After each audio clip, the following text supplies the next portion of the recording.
What's up, everybody? My name is Scott Paddock, and today I'm going to give you 5 fingerings for your Altissimo G on the tenor.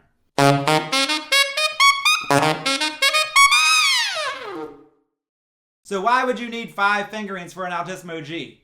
Hopefully you won't, but this is one of the most inconsistent note fingerings for Altissimo on the saxophone, especially the tenor. So it depends on what kind of tenor you have, what kind of mouthpiece you have. There's so many different variables of which one is going to work for you. So some of them sound good on my saxophone, some of them don't sound good on my saxophone, but I'm going to show them all to you. So the first one I'm going to start with is the one that I use all the time, which is your B key. Obviously all these are going to be with your octave key, your B key, and then your high F sharp key. So that key right there. This is the one that I use. And it comes out really well for me. Now, another one that's very similar to this is instead of your high F sharp key, using your bottom side key. So we have our B key, our octave key, of course, and our bottom side key.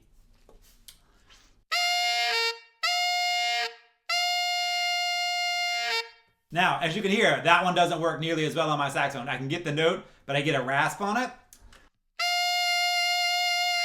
So I have to really bring my tongue down to get that note out. But a lot of students that I've had, that one works better for them than the high F sharp key. Or if you're playing an old saxophone, not a modern saxophone, they don't have this key, so you have to use that key.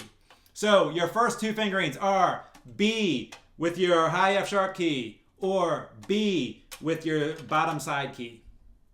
From there, we're going to change our top key. So instead of a B, we are going to finger the high F, or the front F key, this key right here, and we're going to do those same 2 fingerings. So the first one, we are going to use our high F sharp key with our front F key. Just like the other fingering, we can switch from our high F sharp key to our bottom side key. So this will be your front F and your bottom side key. Now on mine, I get a little bit of rasp and it's way out of tune. Like it's almost not even a G for me anymore. So obviously I would never use that one, but I've had other students where that's worked really well. The final Altissimo G fingering I'm going to show you is a combination of 2 of the fingerings, and one of my current students uses this one now. That's the only one that will be in tune on his saxophone. And he actually figured out the fingering. I didn't figure this one out, but he uses it and it works great for him. So it's a high B with both the side, your bottom side key, and your F sharp key. So you have your high B, your bottom side key, and your high F sharp key.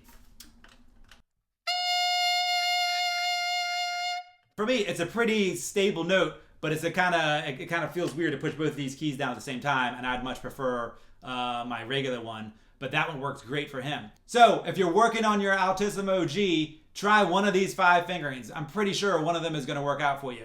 Now, just a couple of little hints on Altissimo in general, getting that first note out. You want to make sure that your corners are in nice and tight, and that your tongue is up really high in your mouth in the E position. If you say the word E, your tongue goes up really, really high, and that helps get that Altissimo out. Also, if you just take in a little bit more mouthpiece with your bottom lip, so if your normal embouchure is right here, when you go for that high G, just slide it down a little bit more. More reed vibrating is going to help those notes come out a little bit more clear. So a little recap. I'm going to stand up so you can see my fingers really easy. Your B key with your high F sharp.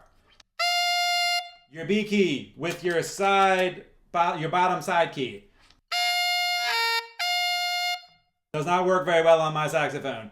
Your front F with your high F sharp.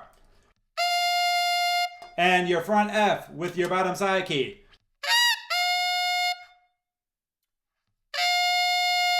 And the final one is your B key with your high F sharp and your bottom side key. And you can also do that with your front F with your bottom side key. So you actually get a bonus. That's 6. So that's it. Those are your 5 plus a bonus fingering for your Altissimo G. Hopefully one of those will work for you.